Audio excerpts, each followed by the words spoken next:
Les premières personnes qui sont touchées directement par les conflits, ce sont les femmes.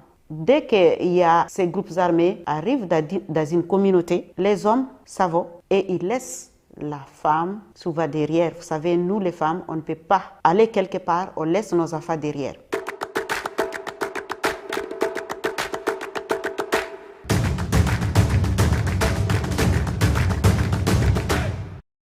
Moi, je suis Madame Nahla Valji.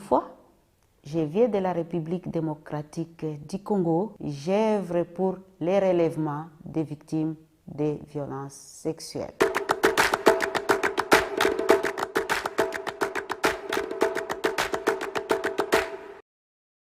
Avec la situation actuelle des conflits, nous organisons des cliniques mobiles. Nous allons soigner, surtout dans les cas de déplacés, dans les territoires. Si la femme subit les violences sexuelles, ça c'est une façon de détruire la femme. Quand vous approchez une femme qui a été agressée, c'est à ce moment-là que vous allez comprendre que ce n'est pas facile. Il y a des femmes qui nous arrivent, elles viennent d'abord et commencent à vous dire « Moi, je préférerais mourir que vivre ». Pour redonner la vie à ces femmes, souvent ce n'est pas aussi facile. Hein? Les activités que nous organisons à leur attention, c'est la journée de réflexion ou bien la journée d'échange. Quand elles parlent entre elles, ces femmes arrivent à comprendre qu'elles doivent se relever, que c'est une situation qui leur est arrivée et que c'est une situation qui peut passer.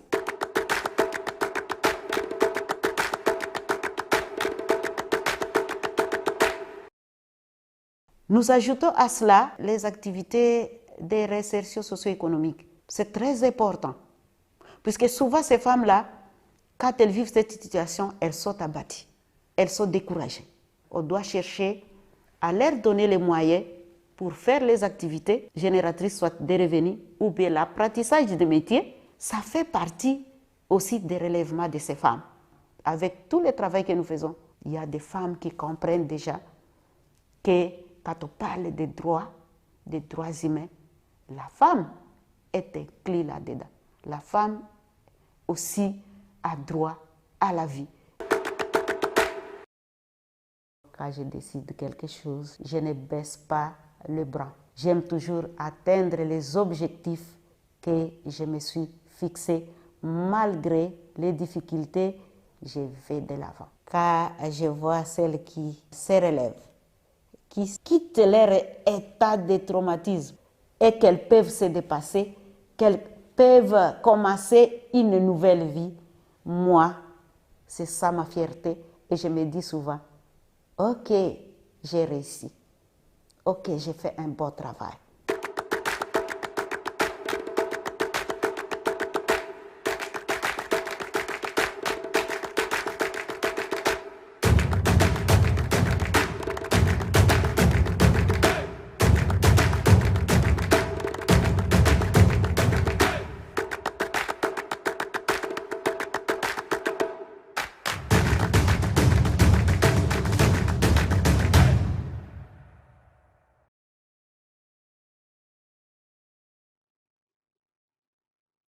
Hello, everyone.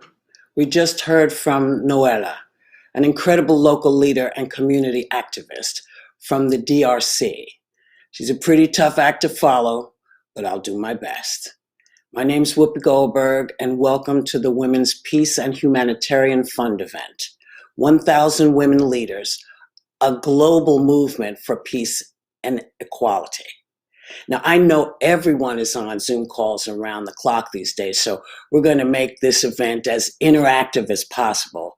And part of that starts with you.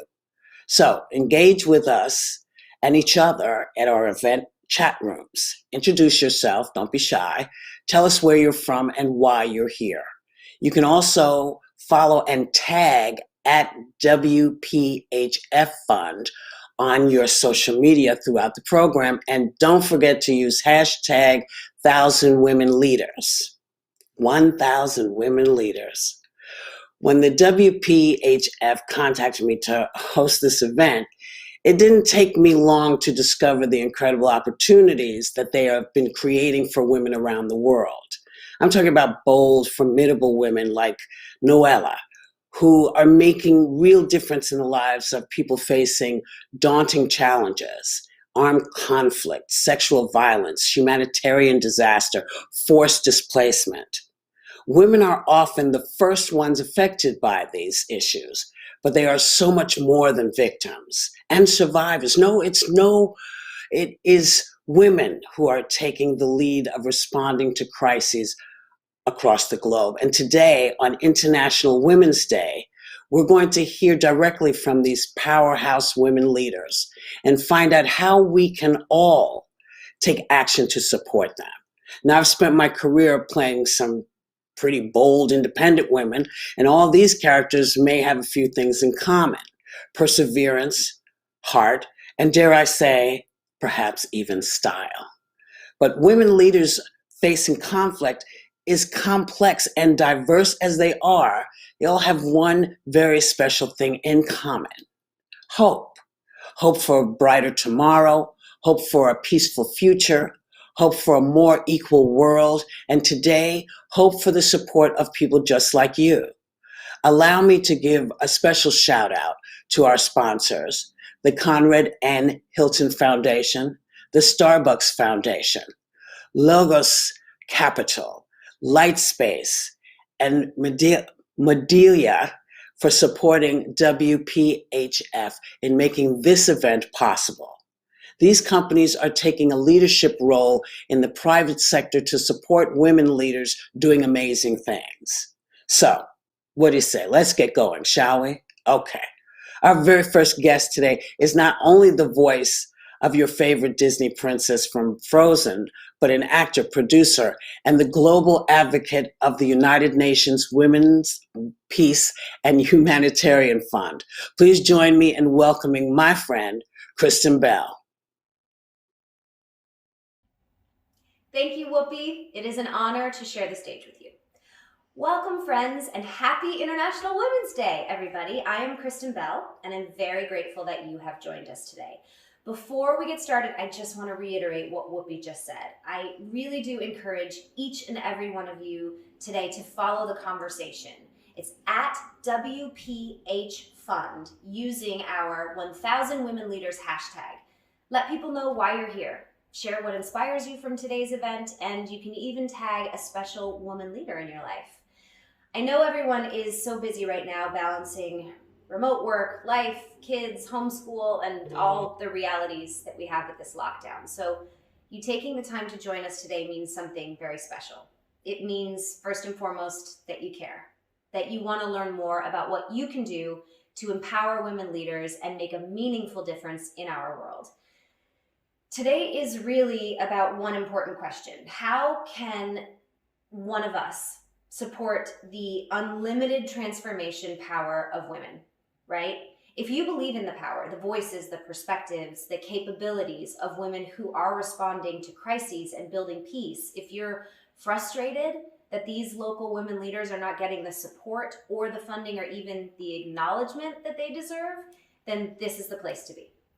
I have been working as the global advocate for the United Nations Women, Peace and Humanitarian Fund for the past few years, and the work of the fund has meant a lot to me, and it's educated me, because as an empowered woman in the world, it's my responsibility to support other women who are leading and help lift them up to their maximum capability. In essence, that's exactly what the Women's Peace and Humanitarian Fund is all about. Early last year, before COVID hit, and back when we could all remember what it felt like to be on a plane, I had the honor of traveling to meet some of these incredible women leaders who the WPHF supports. And I can tell you now from firsthand experience, these women are formidable and awe-inspiring. I was so moved by their bravery, by their stories of resilience, and just wowed by their expertise and their humility and their light.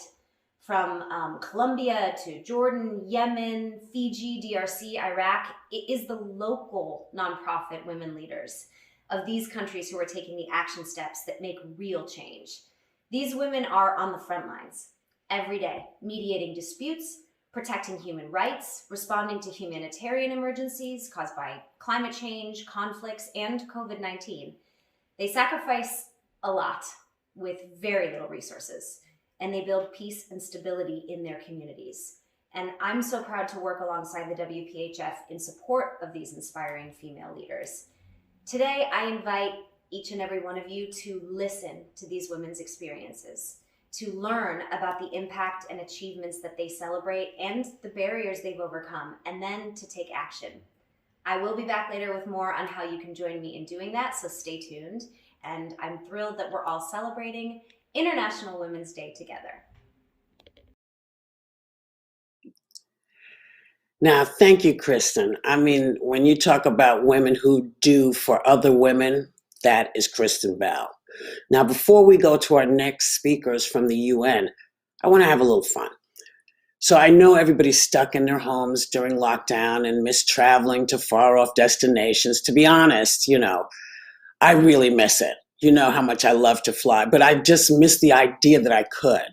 So instead of us going and flying off, we're bringing a few iconic landmarks straight to you. In honor of International Women's Day tonight, we're lighting up the one and only London Eye in the UK and the Jet d'Eau fountain in Geneva, Switzerland. This very evening, these global landmarks will glow in the colors of the Women's Peace and Humanitarian Fund as a tribute to women leaders everywhere. So if you're joining us from these cities, make sure you check it out. Share your photos on social and tag at WPHF Fund and hashtag 1,000 Women Leaders. Now, the next part of our program includes a conversation with two very special women and experts joining us from the United Nations. Allow me to introduce you to Paivi Kannisto and Nahla Valji. Thank you so much, Whoopi Goldberg, for hosting our event today. It is such an honor to have you in this role on this International Women's Day. My name is Paivi Kannisto. I'm a Chief of Peace, Security and Humanitarian at UN Women.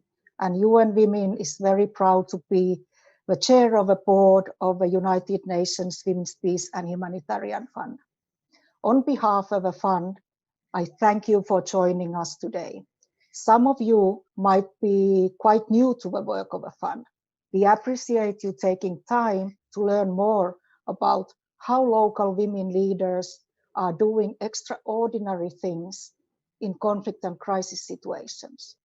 Since our launch just 5 years ago, the fund has supported over 300 women-led and women's rights organizations in 25 countries and have mobilized over $50 million to support women leaders across the globe. I want to introduce you to an impressive woman leader who is in a unique viewpoint to share more about the challenges and obstacles that women in conflict face each day. Nahla Valji, Senior Gender Advisor to the United Nations Secretary General. Nahla, thank you for being with us today. Good afternoon, Paivi. It's a pleasure to be here. So now, Nahla, I know every day you deal with urgent issues facing our planet, from climate change to human rights violations, humanitarian emergencies, the COVID-19 pandemic. In your view, why are women so crucial to solving these issues? Why their inclusion is critical? Thanks so much, Paivi, and thank you for that question. We often focus on women as victims, and that is an important element. Women are more likely to be displaced by conflict, to be targeted for rape and sexual violence during that conflict. They're more likely to be killed during natural disasters and to be pushed into extreme poverty during economic crises like the one that we're facing at the moment. But women are more than just passive victims. They are powerful agents of change. And I think we need look no further than our panel today and the amazing Leymah Gbowee who's joined us, and the incredible role that she played in securing peace in Liberia for all Liberians. And evidence shows that when women are equal participants in society, outcomes are better for everyone. Economies grow, the reach of humanitarian aid expands, and more people, women, men, and children, gain access to healthcare, education, and justice. And this is relevant to the work that women's organizations do. At the local level, it's women's organizations who are often operating in remote areas with high security risks and limited financing. They can reach marginalized groups and build trust and legitimacy in communities that may be divided by conflict. They have greater access. They can evaluate the different needs of communities and best respond to those needs. And I'll give you just a few examples. In Mali and Liberia, local women leaders have established what they've termed peace huts, safe spaces where communities can come together and mediate and resolve disputes in their communities. And these are exactly the kinds of community level disputes that can escalate in a context of fragility and conflict. In Yemen, women are crossing conflict lines to provide aid in some of the hardest to reach places. And of course, Yemen is in the news daily at the moment as a country on the brink of one of the worst humanitarian emergencies and famines globally. In the DRC, as we saw from the video clip, Noella's organization is providing support and economic recovery for survivors of sexual violence. And we've really seen the evidence of the effectiveness and the impact of women's leadership in this past year during the COVID-19 crisis. And this is not because women are smarter or more peaceful. It's simply because we cannot address complex challenges with half the information, half the picture, or half our capacities. So to your question, women are crucial to addressing these challenges, but in spite of all of the evidence that we have, women leaders on the front lines are still excluded. Their voices are marginalized. The work of their organizations continues to be under-resourced across the globe.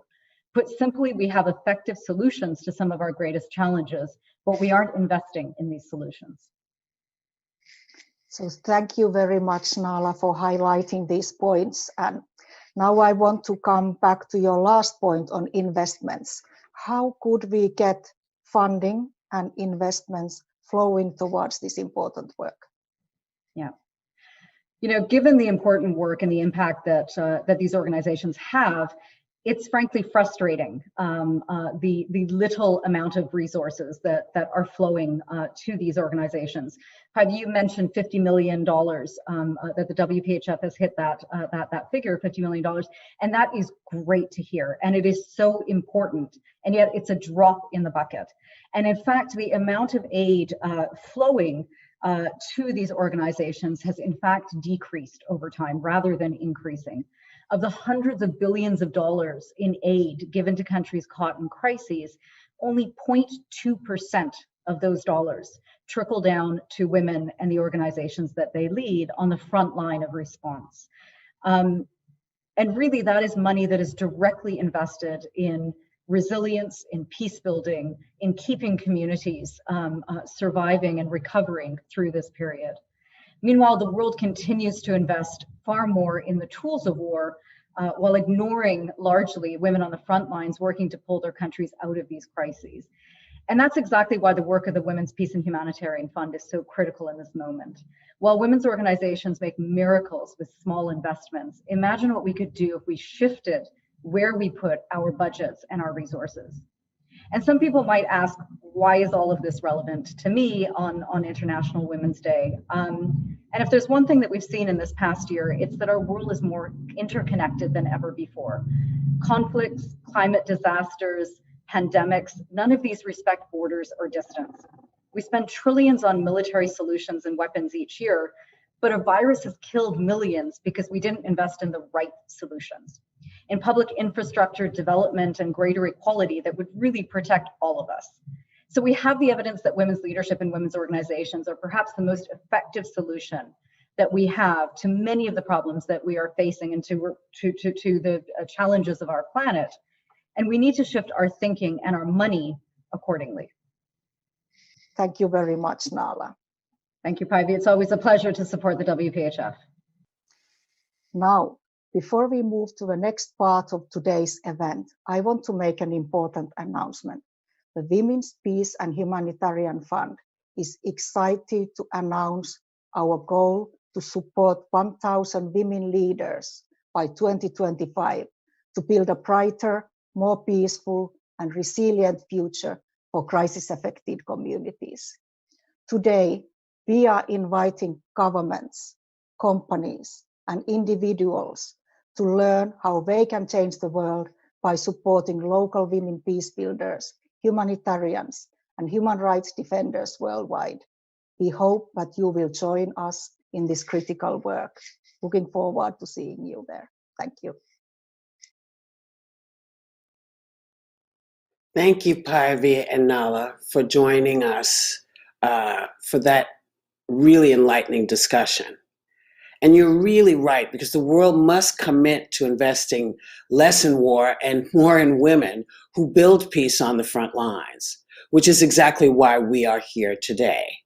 Paivi was just mentioning today's launch of an exciting new campaign, 1,000 Women Leaders. Now, some of you may be asking yourself, what's the best way for me to help? How can I step up and support women leaders around the world? There are many ways you can help, and every action you take can support these incredible women and their nonprofit organizations. They are making real differences in people's lives. Now, it's my pleasure to introduce global philanthropist, founder of Our Secure Future and our 1,000 Women Leaders campaign chair, Cinda Collins Arsenac. You have to forgive me. It is not my best in pronunciations. Cinda is joined by one of the incredible women leaders that the WPHF supports, Razia Sultana. Razia is joining us today all the way from Bangladesh to share her story and tell us more about the work of her local organization. Cinda and Razia, over to you. Thank you so much, Whoopi. What an honor it is to be here with you. And thank you, Razia. Such a pleasure to be here with you today. And thank you so much for coming. I've read some of your work and listened to your statement to the Security Council, and I'm just so impressed with your courageous and fearless documentation of the violence and the stories of the women there. So I know your organization works in Bangladesh with the Rohingya women that have sought refuge from the violence and the conflict in Burma. And I wonder if you could update us on the conditions of the women there, and in particular, how you might have been impacted by COVID. Thank you, Cindy, and everyone. Thank you for giving me this chance to tell something about the Rohingya refugee who live in Bangladesh camp. One thing is, everyone know the people in the camp have very limited space and to raise their voice and access information, and it is worse for women who are confined mostly their home and are not allowed to interact. Rohingya women have still not overcome the past trauma and receive little support as a woman-specific issue like GBV, reproductive health, and psychosocial care is not considered as a life-saving. And due to COVID pandemic, the lockdown problem in the camp increased, and women are mostly affected by the domestic violence as their movement was restricted.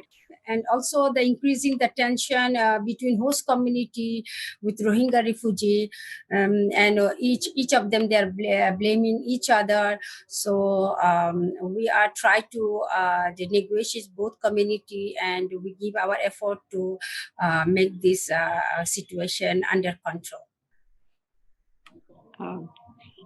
Yeah, so I know your organization works with these women, and as a Rohingya woman yourself, what motivated you to do this work, and what exactly does your organization do, and how do you keep on going in these conditions? Myself, grown up in a Rohingya family who live in Bangladesh, I never had hide my identity and my culture, and my birthplace is Burma. And being a woman, I have seen the discrimination in family and in my society. My family is well educated, but the environment of the society is still not believe in women rights. So when the Burmese military forced close to 1 million Rohingya into refugee in 2017 and become refugee, they become refugee in Bangladesh, and I found myself on the front line of a genocide committed largely through sexual violence and rape. Immediately, I got to work documenting the genocide, speaking with female survivors and hearing their stories. This was a traumatizing experience, and to overcome it, I searched how can I support this woman. I got my strength from these survivors. Being a Rohingya, I stress my solidarity and reform my commitment to work and bringing justice and repression of for victims of sexual violence and peace and dignity for all women, refugee women, and show empathy to all women who are at risk of emotional and psychosocial threat.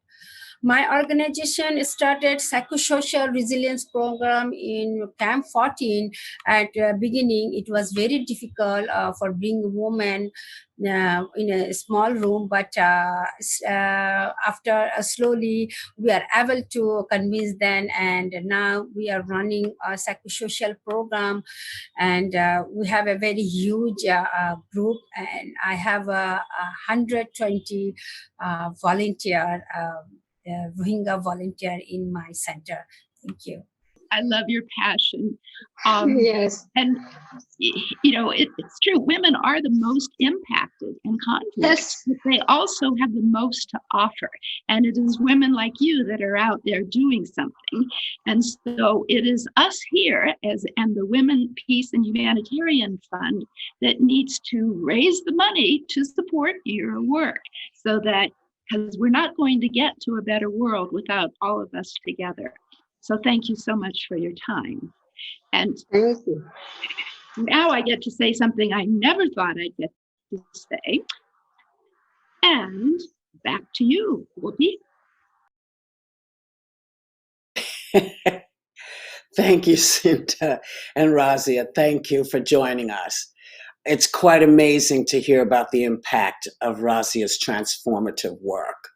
But Razia is just one example of the countless women that WPHF supports around the world. Let's take a minute to hear directly from a few more of these inspiring and amazing women leaders.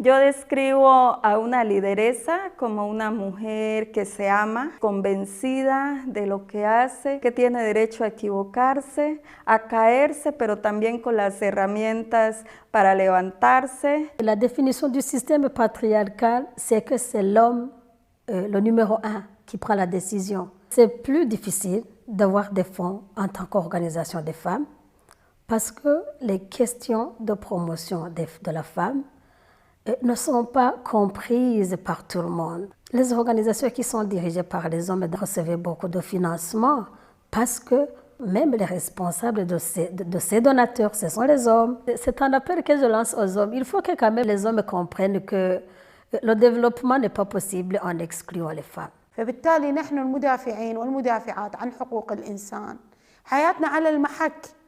يمكن اليوم ما احنا موجودين عايشين، يمكن بكرة احنا ما موجودين، ما نعرف.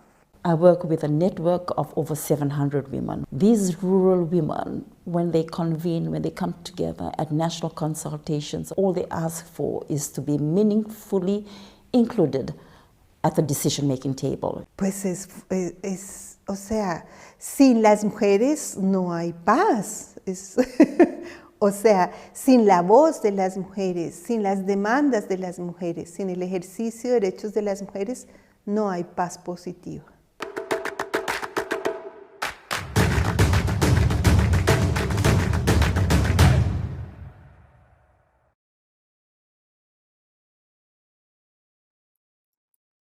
It's incredible. These local women leaders are working each day to make our world more peaceful and an equal place. Theirs are stories of recovery and resilience. They are rising to the challenge against all odds, and they are dramatically underfunded worldwide. But that can change because you're here. So it can start with you. If you're inspired and moved, as I am, by these women's wisdom, their expertise, their fortitude, join me in support of 1,000 Women Leaders campaign.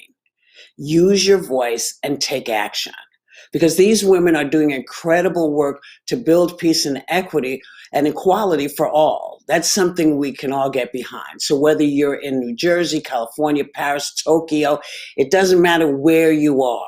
Your support is what matters. Thank you to the many people who are showing their support right now. So let's keep the momentum going as we hear from another truly remarkable woman. I have to admit, I get to meet a lot of remarkable people in my life, but rarely, maybe rarely, do I get a chance to meet a Nobel Peace Prize winner. It is my sincere honor to introduce Leymah Gbowee. Leymah is Liberian peace activist, social worker, women's rights advocate, and founder of the Gbowee Peace Foundation, a WPHF supported partner. Thank you, Whoopi, for that incredible introduction. My name is Leymah Gbowee, and it is such a pleasure to be here with you today in support of the Women, Peace and Humanitarian Fund and this exciting new campaign. Together, we can accelerate more support for women who are building peace and responding to crises around the world. Today, every one of us has the chance to rally behind these incredible women. It is because of them, their work, their persistence, their resilience, that change is possible. I can tell you that in my own experience, leading women to end conflict in Liberia is something that you can never, ever underestimate. Women are the bedrock of building peace in every community. It's not because they're doing a full-time job. For most of these women in these communities, it's not a full-time job. It is actually the insurance policy that they have, the insurance that their children will grow up to finish high school and see a future better than they have been able to see. In Liberia, we banded together as Christian and Muslim women, contributing to the end of the 14 years of deadly civil war. 250,000 of our compatriots died. 1 million became internally displaced, 500,000 refugees. As part of that work, those women show more than resilience. They show that in the face of some of the worst crises in the world, they are willing to stand up and sacrifice their lives. Today, I continue as part of my advocacy work to support women across the globe, across Africa, in their journey to finding peace. And in every situation that I've encountered, the story is like mine. The story is like the Liberian women's story. Women who have no political ambition, women who may never get on airplanes to come to the UN, are the ones who are showing out and showing up for their communities. These are the ones who are saying to people in the war, stop the shooting, stop recruiting our children.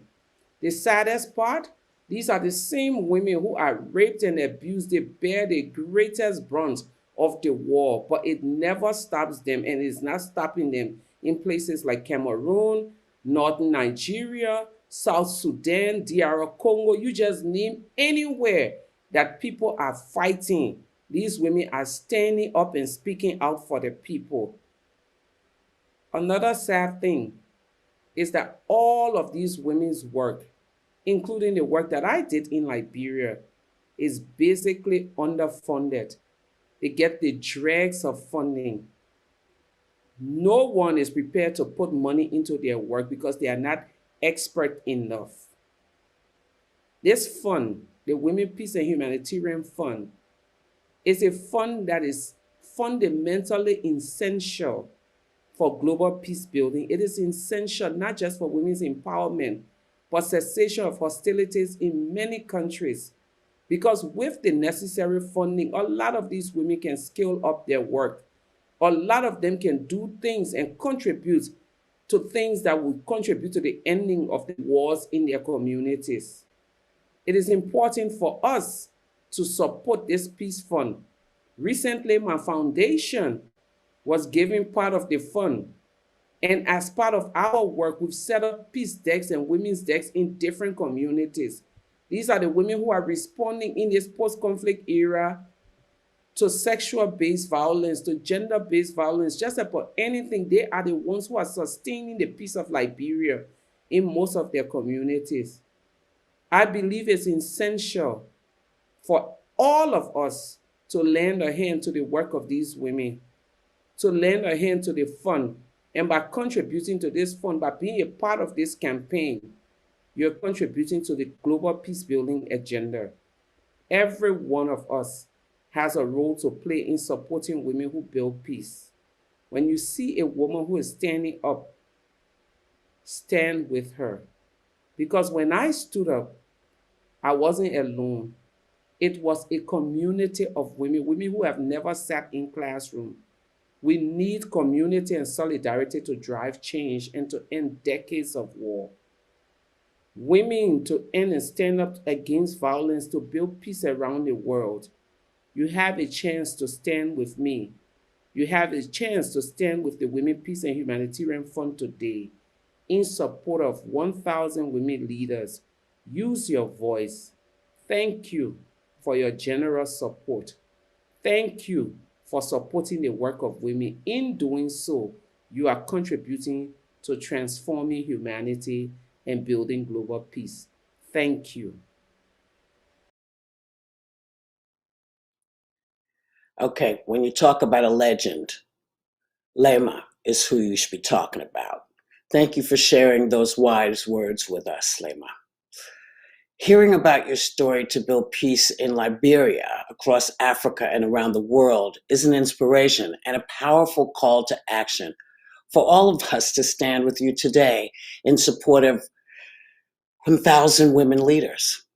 I think you said it best. Women are the bedrock of building peace in every community. But the work of these women is still so underfunded. Now, we've heard from some incredible women leaders today, and I hope you are as moved and inspired as I am. I am thrilled to hear that the Starbucks Foundation is donating $160,000, and Cindy Collins Arsenault, our campaign chair, is donating $200,000 to power this movement. In total, you all have contributed $406,900 to our event today. So thank you, because this is so important to help WPHF meet its $112 million goal needed to support 1,000 women leaders over the next 5 years. On behalf of Women's Peace and Humanitarian Fund, I thank you. I thank you for your time, for your commitment to stand with women and their nonprofits on the front lines, women who are rising to the challenge and changing the world. Before I go, I have a familiar face who's back with one more message. Hi again. The money you helped raise to support our 1,000 Women Leaders campaign today is nothing short of phenomenal. So thank you. But before we go, there is one more thing I'd like each of you to do. Help us amplify the voices of these women leaders around the world. Visit WPHfund.org/1000 women leaders right now to watch these women's videos, hear their voices, hear more about their work, share their stories, and maybe inspire your friends and networks to support them. And don't forget to keep using the hashtag 1000 women leaders and follow WPH Fund on Twitter, Facebook, Instagram, LinkedIn, all the places, and stay engaged to continue the conversation. From the bottom of my heart, thank you again for joining us today to support these women who respond to crises and build peace. And I have to say, Whoopi, on behalf of the Women's Peace and Humanitarian Fund, Thank you so much for hosting today. You are such a trailblazer and an inspiration to empowered women everywhere. Well, thank you, Kristen. And thanks to every one of you. We are each individuals, but together we can really make changes. Because remember, today's only the beginning. Join us in support of 1,000 women leaders and continue to amplify their voices and finance their work. Today, on International Women's Day, we celebrate the unlimited power of women leaders on the front lines. Our world desperately needs them. So let's stand with them and support them. And in the spirit of amplifying women's voices from the front lines, I leave you with the one more incredible local woman leader, Ana Cristina from Colombia. Thank you. No es muy bien visto que las mujeres ejerzan liderazgo y este ejercicio de liderazgo pues las pone en riesgo. Dentro de los asesinatos que han ocurrido en mi país luego del proceso de los acuerdos de paz, hemos tenido mujeres que han sido asesinadas por el ejercicio de su liderazgo y su práctica política en el territorio.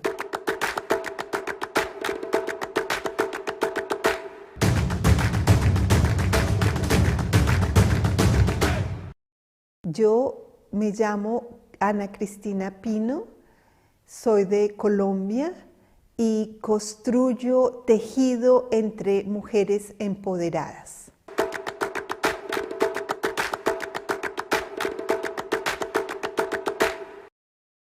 Las lideresas en mi país son muy importantes. Tenemos lideresas que trabajan en torno a violencias basadas en género, lideresas que defienden el territorio, lideresas que están trabajando por los recursos naturales y que por hacer este ejercicio político a partir de su empoderamiento también están siendo amenazadas.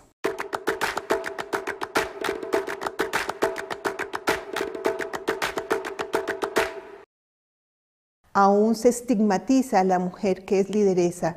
La mujer que sale al espacio público es señalada por la comunidad porque abandona su hogar, porque se tiene el estereotipo de que las mujeres deben estar en lo privado. Nosotros hemos trabajado desde hace mucho tiempo con las mujeres afro, indígenas, campesinas, pues son múltiples los impactos. Tenemos hoy en día mujeres mucho más empoderadas, mujeres que conocen su territorio.